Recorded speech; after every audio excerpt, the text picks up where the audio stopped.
Crop improvement का next lecture है टमाटर फसल ओनियन, या इसको बोलते हैं टोमेटो क्रॉप इम्प्रूवमेंट। तो सबसे पहले इसके इंट्रोडक्शन या परिचय की बात करें तो सामान्य भाषा में या कॉमन लैंग्वेज के अंदर इसको हम लोग क्या बोलते हैं, टमाटर या टोमेटो। ठीक है। इसके बॉटनिकल नेम या वनस्पतिक नाम की बात करें तो इसका जो पुराना नाम था वो था लाइकोपर्सिकम एस्कुलेंटम। ठीक है। लेकिन 2006 के अंदर 2006 में इसका जो नेम था वो चेंज कर दिया गया या बदल दिया गया, इसको बोला गया सोलेनम लाइकोपर्सिकम। तो आजकल जो नाम यूज़ किया जाता है वो सोलेनम लाइकोपर्सिकम यूज़ किया जाता है, लेकिन अगर आप लाइकोपर्सिकम एस्कुलेंटम लिखते हो तो वो भी गलत नहीं है। ठीक है, दोनों नाम जो है वो सही है। फैमिली इसकी पूछी जा सकती है आपसे, तो इसका कुल जो है वो सोलेनेसी है। गुणसूत्र संख्या, नंबर ऑफ क्रोमोसोम्स पूछे जा सकते हैं, तो ये डिप्लॉयड है अभी, द्विगुणित है, और नंबर ऑफ क्रोमोसोम्स कितने हैं 24 या 24। सेंटर ऑफ रीजन या उत्पत्ति के अंदर इस पर डायरेक्ट क्वेश्चन पूछा जाता है, तो इसमें पेरू व मैक्सिको जो है उसको इसका उत्पत्ति केंद्र जो है वो माना जाता है। इसकी स्पीसीज या जातियों की बात कर लेते हैं, तो इसकी दो स्पीसीज या दो जातियां जो हैं वो कल्टीवेटेड हैं या कृषि हैं, और बाकी जो दो जातियां हैं वो कैसी हैं, जंगली हैं या वाइल्ड हैं।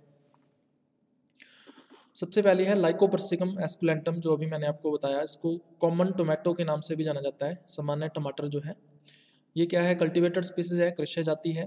ठीक है। और इसके अंदर मैक्सिमम या अधिकतम क्या होता है, सेल्फ पॉलिनेशन होता है या स्वपरागण होता है, तो ये एक सेल्फ पॉलिनेटेड क्रॉप है। दूसरी स्पीसीज है लाइकोपर्सिकम पिम्पिनेलिफोलियम। ठीक है, इसको क्यूरेंट टोमेटो के नाम से भी जाना जाता है कॉमनली। ये कल्टीवेटेड स्पीसीज है, कृषि जाति है टमाटर की। ठीक है। इसके अंदर दोनों तरह का पॉलिनेशन या परागण देखने को मिलता है, स्वपरागण भी इसमें होता है और परपरागण भी होता है। ठीक है, सेल्फ एंड क्रॉस पॉलिनेशन, दोनों टाइप का पॉलिनेशन या परागण इसमें होता है।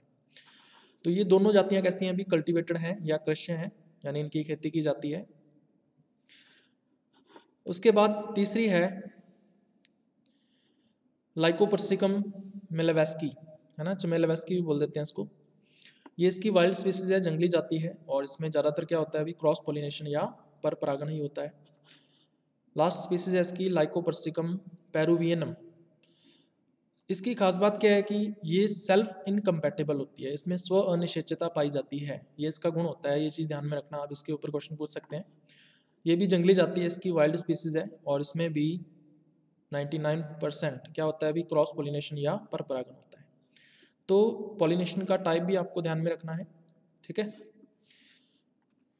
उसके बाद इसकी फ्लोरल बायोलॉजी या पुष्पीय बायोलॉजी की बात कर लेते हैं। तो टमाटर के अंदर जो इन्फ्लोरेसेंस है वो पुष्पक्रम है वो किस प्रकार का होता है, अभी साइमोस होता है। ठीक है। और ये साइमोस जो है वो टर्मिनल होता है। टर्मिनल होने का मतलब क्या है कि जो हर एक ब्रांच होगी या शाखा होगी उसके बिल्कुल एपेक्स पर या शीर्ष पर ये उपस्थित होगा। ठीक है। और पुष्पक्रम का प्रकार कौन सा है, अभी साइमोस।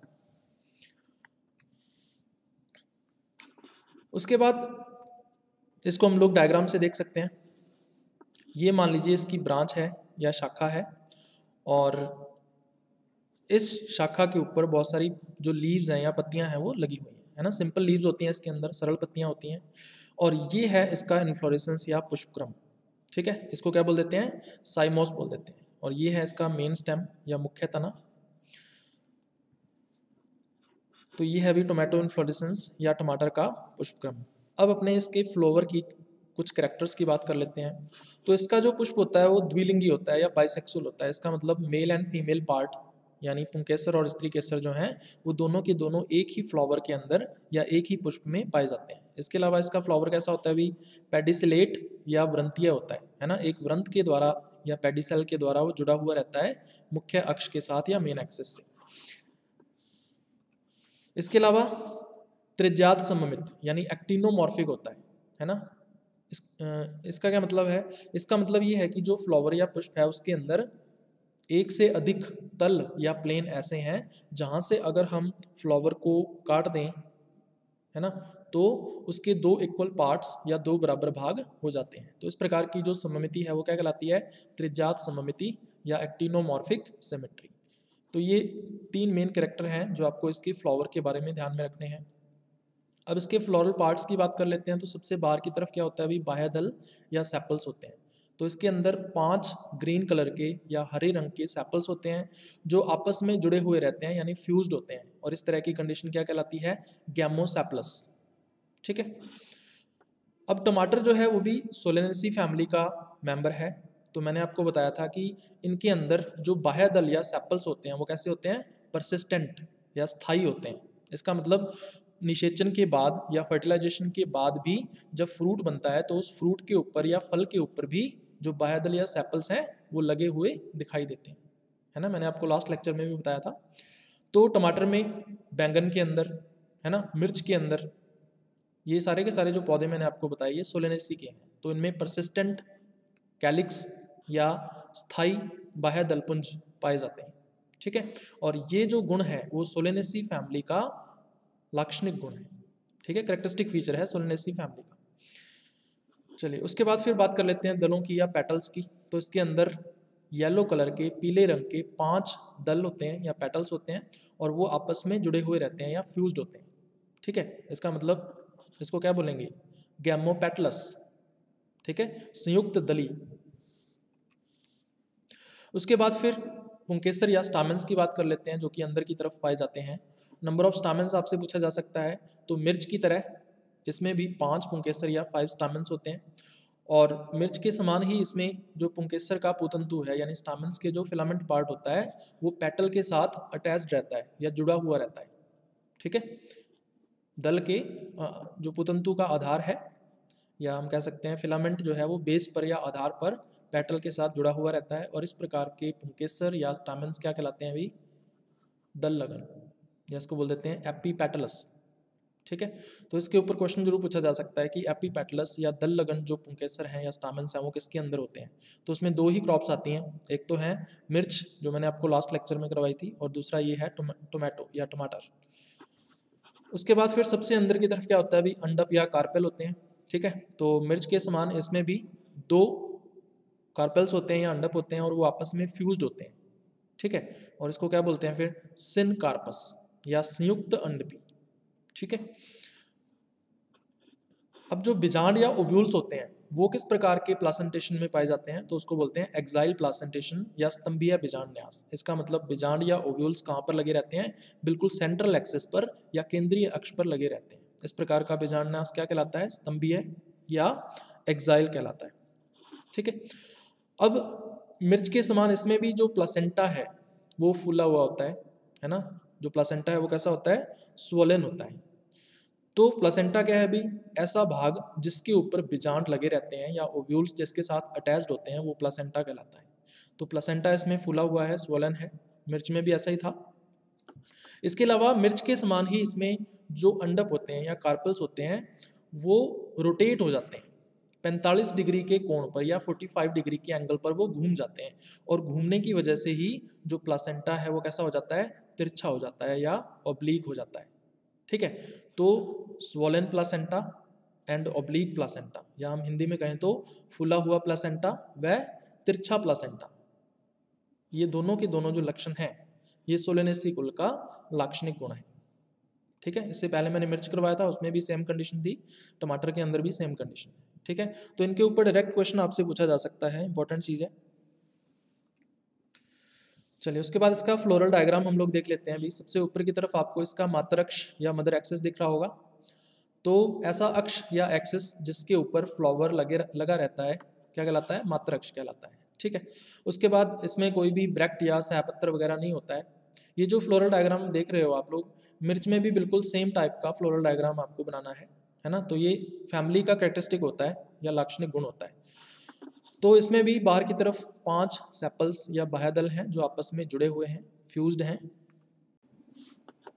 तो सेपल्स या बाह्यदलों के अंदर की तरफ क्या होता है, अभी पेटल्स होते हैं। तो पेटल्स का नंबर भी मैंने आपको बताया था कि 5 पेटल्स होते हैं और ये आपस में जुड़े हुए रहते हैं या फ्यूज्ड कंडीशन के अंदर रहते हैं, ठीक है। पेटल्स के अंदर की तरफ क्या होते हैं, स्टामेंस या पुंकेसर होते हैं। तो इन स्टामेंस या पुंकेसर के जो पुतंतु हैं या फिलामेंट्स हैं वो जुड़े हुए रहते हैं किसके साथ, दलों के साथ या पेटल के साथ। तो आप लोग देख सकते हो ये जो फिलामेंट हैं इनके पुतंतु जो हैं वो पेटल के साथ या दलों के साथ जुड़े हुए हैं, ठीक है। तो इस प्रकार की कंडीशन क्या कहलाती है, एपीपेटलस या दल लगन। तो नंबर कितना है इसका, 5 है, 5 पुंकेसर हैं अभी, 5 स्टामेंस हैं। सबसे अंदर की तरफ क्या होता है अभी, इसके कार्पेल्स होते हैं। तो आप लोग देख सकते हो यहाँ पे 2 कार्पेल्स हैं, ठीक है। और दोनों कार्पेल्स को एक सेप्टा के द्वारा या एक पट के द्वारा पृथक किया गया है। और ये जो सेप्टम है यही क्या होता है, इसका प्लासेंटा होता है। अब देख सकते हो आप, प्लासेंटा जो है वो कैसा है, स्वोलन है, फूला हुआ है, ठीक है। और साथ में जो प्लासेंटा है वो ऑब्लीक है या तिरछा है, ठीक है। और इसके ऊपर क्या लगे हुए हैं, अभी ग्रीन कलर के आपको दिख रहे होंगे यहाँ पे बिजांड या ओव्यूल्स लगे हुए हैं, ठीक है। तो प्लासेंटा स्वोलन है, फूला हुआ है, और साथ में ऑब्लीक या तिरछा है। तो ये इसका कैरेक्टरिस्टिक फीचर है सोलेनेसी फैमिली का। तो ये है भी इसका पुष्प चित्र या फ्लोरल डायग्राम।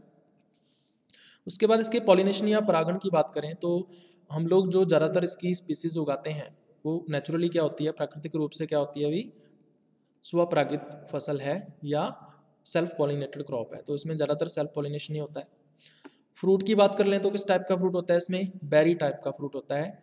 मिर्च के अंदर भी सेम टाइप का था, बेरी था, और इसके अंदर भी बेरी टाइप का जो फ्रूट है वो देखने को मिलता है, ठीक है। टाइप ऑफ फ्रूट के ऊपर भी क्वेश्चन आपसे पूछा जा सकता है। उसके बाद इसके प्रजनन उद्देश्य या ब्रीडिंग ऑब्जेक्टिव्स की बात कर लेते हैं अपने। तो सबसे पहला जो कि सभी फसलों के अंदर समान रहता है, अधिक उपज या हायर यील्ड। तो टमाटर के अंदर या टोमेटो की जो क्रॉप होती है उसमें यील्ड या उपज जो है प्रति हेक्टेयर वो कुछ कारकों के ऊपर या फैक्टर्स के ऊपर डिपेंड करती है। तो कौन कौन से फैक्टर हैं, अभी सबसे पहला है पौधे का फैलाव, स्प्रेडिंग ऑफ प्लांट। जो पौधा है वो जितना ज़्यादा फैला हुआ होगा उतने ही ज़्यादा संख्या में उसके ऊपर फ्लावर्स लगेंगे, ठीक है, और उतने ही ज़्यादा टोमेटो बनेंगे, तो उतना ही ज़्यादा प्रोडक्शन होगा पर हेक्टेयर। दूसरा है प्रति पौधा फलों की संख्या, नंबर ऑफ फ्रूट्स पर प्लांट। एक पौधे के ऊपर जितने ज़्यादा संख्या में फ्रूट्स आएंगे उतनी ही ज़्यादा यील्ड या उपज हमें मिलेगी। और तीसरा है फल का आकार, साइज ऑफ फ्रूट। जितना बड़ा आकार का होगा फ्रूट, ठीक है, उतना ही उसका वेट ज़्यादा होगा और प्रति हेक्टेयर जो यील्ड है या उपज है वो ज़्यादा आएगी। तो ये 3 कारक हैं जिनको इम्प्रूव करने के प्रयास जो हैं वो हम लोग करते हैं टोमेटो ब्रीडिंग के अंदर। दूसरा इसमें आता है अगेती व शीघ्र पकने वाली किस्में, अर्ली मैच्योरिंग वेराइटीज़ जो होती हैं जो जल्दी पकती हैं। तो टोमेटो के अंदर कुछ ऐसे इंसेक्ट पेस्ट्स या कुछ ऐसे डिजीज़ हैं जो लेट सीजन में आती हैं। अगर हम उनको अवॉइड करना चाहते हैं तो हमें टोमेटो के अंदर अर्ली मैचुरेशन वाली वैरायटी यानी कि जल्दी पकने वाली जो किस्में हैं उनको डेवलप करना होगा। तो ये भी हमारा एक ऑब्जेक्टिव के अंदर आता है। तीसरा है फल की गुणवत्ता या फ्रूट की क्वालिटी। तो फ्रूट जितनी बढ़िया क्वालिटी का होगा, टोमेटो हम लोग खाते ही हो एज ए सैलड, सलाद के रूप में, है ना। तो जितनी बढ़िया क्वालिटी का टोमेटो होगा उतनी ही ज़्यादा उसकी क्वालिटी मानी जाएगी, ठीक है। तो कौन कौन से फैक्टर्स या कारक आते हैं इसकी क्वालिटी के अंदर, सबसे पहला है इसके अंदर बड़ा गोल आकार का फल, ठीक है, लार्ज स्फेरिकल शेप्ड फ्रूट, ठीक है। तो टोमेटो जो है वो जितना स्फेरिकल होगा, गोलाकार होगा, उतना ही ज़्यादा उसकी क्वालिटी को माना जाता है। दूसरा है एक समान फल आकार, ठीक है, आइडेंटिकल फ्रूट साइज। तो जितने भी टमाटर हमें मिल रहे हैं वो सारे के सारे अगर लगभग एक समान आकार के होंगे तो फ्रूट की जो क्वालिटी है वो बढ़िया मानी जाती है। तीसरा है लाल रंग। तो टोमेटो जो है वो पूरी तरह से रेड होना चाहिए, उसमें येलोनेस या पीला रंग जो है वो बिल्कुल भी नहीं होना चाहिए। अगर पूरी तरह से लाल टोमेटो है तो वो पूरी तरह से पका हुआ है, मैच्योर है, तो वो हाई क्वालिटी का माना जाता है। उसके बाद है लगातार फल उत्पादन यानी कंटिन्यूअस फ्रूट प्रोडक्शन। जो प्लांट है टोमेटो का उस पर फ्लावरिंग लगातार होती रहनी चाहिए ताकि लगातार हमें उससे जो टोमेटो के फ्रूट्स हैं वो मिलते रहें। तो ये भी एक क्वालिटी के अंदर आता है। इसके अलावा pH लेस देन 4। आपको पता होगा जो टोमेटो सैफ होता है या हम कह सकते हैं टमाटर का जो रस होता है वो कैसा होता है, एसिडिक नेचर का होता है। तो उसकी pH जो है वो 4 से कम होनी चाहिए, तभी हम उसको हाई क्वालिटी का मानते हैं। उसके बाद आता है उच्च ठोस पदार्थ या हाई सॉलिड मटेरियल। तो टमाटर के अंदर जो सैप है वो जितना कम होगा और ठोस पदार्थ यानी जो सॉलिड मैटर है वो जितना ज़्यादा होगा उतना ही हम लोग फ्रूट को हाई क्वालिटी का मानेंगे। तो ये जितने भी कारक या फैक्टर्स मैंने बताए हैं इनको इम्प्रूव करने का प्रयास जो है वो इसकी ब्रीडिंग के अंदर या प्रजनन के अंदर किया जाता है। उसके बाद है रोग रोधिता या डिजीज रेजिस्टेंस। तो बहुत सारे ऐसे रोग हैं जो कि टोमेटो की क्रॉप को इफेक्ट करते हैं। तो इन रोगों के प्रतिरोधी किस्में जो हैं वो हमें विकसित करनी होती हैं, ये भी हमारा एक ऑब्जेक्टिव रहता है। तो कौन कौन से ऐसे रोग हैं उनके नाम आपको ध्यान में रखने हैं। इसमें आता है fusarium wilt, early blight, late blight, leaf spot, anthracnose, canker. Tomato leaf curl virus, TLCV भी बोलते हैं शॉर्ट फॉर्म में इसको। और इसके अलावा नेमेटोड भी है एक, टोमेटो रूट नॉट नेमेटोड। ठीक है, तो ये कुछ रोग हैं या डिजीज़ हैं जिनके प्रति हमें रेजिस्टेंट वेराइटीज़ डेवलप करनी पड़ेंगी टोमेटो के अंदर। ठीक है, तो ये भी हमारा एक ऑब्जेक्टिव रहता है ब्रीडिंग या प्रजनन का। उसके बाद आता है नेक्स्ट कीट रोधिता या इंसेक्ट रेजिस्टेंस। तो बहुत सारे तो नहीं कह सकते, थोड़े बहुत ऐसे इंसेक्ट्स हैं जो इफेक्ट करते हैं टोमेटो क्रॉप को। तो इसमें से दो मेन हैं, एक तो है फ्रूट बोरर और दूसरा है वाइट फ्लाई। तो इन इंसेक्ट्स के अगेंस्ट हमें रेजिस्टेंट वेराइटीज़ टोमेटो के अंदर डेवलप करनी होंगी। तो ये भी हमारा एक ऑब्जेक्टिव रहता है इसमें। उसके बाद है अजैविक प्रतिबल रोधिता या एबायोटिक स्ट्रेस रेजिस्टेंस। तो जो एनवायरमेंटल फैक्टर्स होते हैं या वातावरणीय कारक होते हैं वो भी टमाटर की फसल को बहुत ज़्यादा प्रभावित करते हैं। जैसे सबसे पहला है ताप या टेम्परेचर, दूसरा है फ्रॉस्ट यानी पाला। तो इन दोनों के प्रति रेजिस्टेंस जो है वो डेवलप करना हमारा उद्देश्य रहता है। तो ताप सहिष्णुता यानी कि टेम्परेचर को टॉलरेंस जो है या सहिष्णुता सहन करने वाली जो किस्में हैं वो हमें डेवलप करनी होंगी। पाला रोधिता फ्रॉस्ट रेजिस्टेंट है ना, जो बहुत लो टेम्परेचर है, कम तापमान है, उसमें भी टोमेटो की जो क्रॉप है या टमाटर की जो फसल है वो सर्वाइव करनी चाहिए। ठीक है, यानी उसकी यील्ड के ऊपर या उपज के ऊपर कोई प्रभाव नहीं पड़ना चाहिए। ऐसी वैरायटीज़ या किस्में हमें डेवलप करनी पड़ेंगी टोमेटो के अंदर। तो ये भी हमारा एक ऑब्जेक्टिव है। उसके बाद लास्ट हम लोग करेंगे प्रजनन विधियाँ या ब्रीडिंग मेथड्स की। तो इसमें कुछ ब्रीडिंग मेथड्स का उपयोग टोमेटो के अंदर किया जाता है। सबसे पहला पुरस्थापन या इंट्रोडक्शन। तो इसकी कुछ वैरायटीज़ को या कुछ किस्मों को USA से यानी अमेरिका से इंडिया के अंदर भारत में इसको इंट्रोड्यूस्ड या पुरस्थापित किया गया है। तो ये कौन कौन सी वैरायटीज़ हैं अभी, इसमें आती है सियोज, Marglobe, Roma, Marvel, best of all और मनी मेकर। ठीक है, मनी मेकर का नाम आपने सुना होगा हॉर्टिकल्चर के अंदर भी, बेस्ट ऑफ ऑल का नाम भी सुना होगा। ये काफ़ी फेमस वैरायटीज़ हैं टोमेटो की। तो ये 6 वैरायटीज़ हैं जिनके नाम आपको ध्यान में रखने हैं जो कि इंट्रोड्यूस्ड या पुरस्थापित हैं। इसके अलावा टमाटर की कुछ ऐसी वैरायटीज़ भी हैं जो ताइवान से इंडिया के अंदर इंट्रोड्यूस हुई हैं या ताइवान से उसको भारत में पुरस्थापित किया गया है। तो 3 वैरायटीज़ के नाम आपको ध्यान में रखने हैं, VC48-1, NDT5 और NDT10। तो ये 3 वैरायटीज़ हैं टोमेटो की जो कि ताइवान से भारत के अंदर इंट्रोड्यूस की गई हैं। उसके बाद दूसरी ब्रीडिंग मेथड आती है शुद्ध वंशक्रम वर्ण या प्योर लाइन सिलेक्शन बोल देते हैं। तो इसके उपयोग से कुछ वैरायटीज़ को डेवलप किया गया है, जैसे CO1, CO2, अर्का विकास, अर्का सौरभ, पूसा 120, HS110। ठीक है, तो इन किस्मों के नाम आपको ध्यान में रखने हैं। तीसरी मेथड है वंशावली विधि या पेडिग्री मेथड। तो सबसे पहले हाइब्रिडाइजेशन करवाया गया, संकरण करवाया गया, और संकरण के बाद जो हाइब्रिड पॉपुलेशन थी उसकी हैंडलिंग की गई। और हैंडलिंग किस मेथड से करनी है, पेडिग्री मेथड से करनी है। और उसके उपयोग से बहुत ही फेमस वैरायटीज़ टोमेटो के अंदर डेवलप की गई हैं जिनके नाम ध्यान में रखने हैं आपको, Pusa ruby, Pusa early dwarf, HS101, HS102, Pusa Sheetal, Pusa Gaurav और पूसा रेड प्लम। तो इन किस्मों के नाम आपको ध्यान में रखने हैं। नेक्स्ट जो इसके अंदर ब्रीडिंग मेथड यूज़ करते हैं अपने, हेटेरोसिस प्रजनन या हेटेरोसिस ब्रीडिंग भी बोल देते हैं। तो इसके उपयोग से भी कुछ वैरायटीज़ को डेवलप किया गया है, जैसे DTH4 and 8, ये 2 किस्में हैं। इसके अलावा KT4, NA101, MH2, BSS2। तो ये वैरायटीज़ जो हैं टोमेटो के अंदर वो हेटेरोसिस ब्रीडिंग के द्वारा डेवलप की गई हैं। उसके बाद नेक्स्ट आता है बायोटिक स्ट्रेस ब्रीडिंग या जैविक प्रतिबल प्रजनन भी बोल देते हैं इसको। तो इसमें जैविक प्रतिबल जो है वो किसके द्वारा उत्पन्न किया जाता है, कीटों के द्वारा, है ना, या फिर जो डिजीज़ होते हैं, है ना, डिजीज़ के लिए जो पैथोजन रिस्पॉन्सिबल होते हैं वो भी बायोटिक स्ट्रेस में आते हैं। तो इसमें TLCV ये एक वायरस है जो मैंने पहले भी बताया आपको। तो TLCV रोधी किस्में जो हैं वो कौन कौन सी हैं, इनके नाम आपको ध्यान में रखने हैं, इनके ऊपर क्वेश्चन पूछा जा सकता है। तो इसमें H नाम से 5 वैरायटीज़ हैं, H2, H11, H17, H23 और H24। और LCP नाम से 4 वैरायटीज़ हैं, LCP2, LCP3, LCP9 और LCP22। ठीक है, तो इनके नाम आपको ध्यान में रखने हैं। इसके अलावा जो निमेटोड है वो भी जैविक प्रतिबल या बायोटिक स्ट्रेस हो सकता है। तो निमेटोड रोधी किस्में दो हैं अभी जो ध्यान में रखनी है आपको, NRT8 और SL120, ठीक है। तो ये दो वैरायटीज़ हैं जो ध्यान में रखनी है। उसके बाद है एबायोटिक स्ट्रेस ब्रीडिंग या अजैविक प्रतिबल प्रजनन भी बोल देते हैं। तो इसके अंदर पूसा हाइब्रिड 1 एक ही किस्म आपको ध्यान में रखनी है, जो कि ताप क्या है भी एक तरह का एबायोटिक स्ट्रेस है या अजैविक प्रतिबल है। तो ताप सहिष्णु किस्म है, इसका मतलब ये टेम्परेचर को टॉलरेट कर सकती है या उसको सहन कर सकती है। उसके बाद नेक्स्ट है भी उत्परिवर्तन प्रजनन या म्यूटेशन ब्रीडिंग। तो म्यूटेशन के द्वारा कई किस्मों को विकसित किया गया है टमाटर के अंदर। तो ये काफ़ी फेमस मेथड है टमाटर में।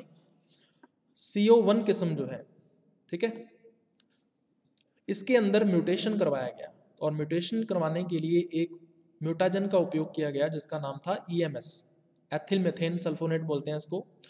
तो EMS के उपयोग से CO1 किस्म जो थी या वैरायटी जो थी उसमें म्यूटेशन किया गया, उत्परिवर्तन किया गया और एक नई किस्म विकसित की गई जिसका नाम क्या रखा गया, CO3 किस्म, ठीक है, CO3 वैरायटी। और इसका पॉपुलर नेम है मरुथान, ठीक है। एग्जाम के अंदर ये क्वेश्चन आ सकता है, इंपॉर्टेंट चीज़ है। मरुथान जो है उसको कैसे डेवलप किया गया है।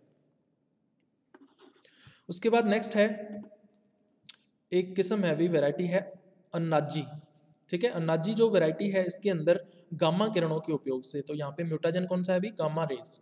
तो गामा किरणों के उपयोग से अन्नाजी जो वैरायटी है उसमें म्यूटेशन किया गया, उत्परिवर्तन किया गया और एक नई वैरायटी डेवलप की गई जिसका नाम क्या है भी, PKM1, ठीक है।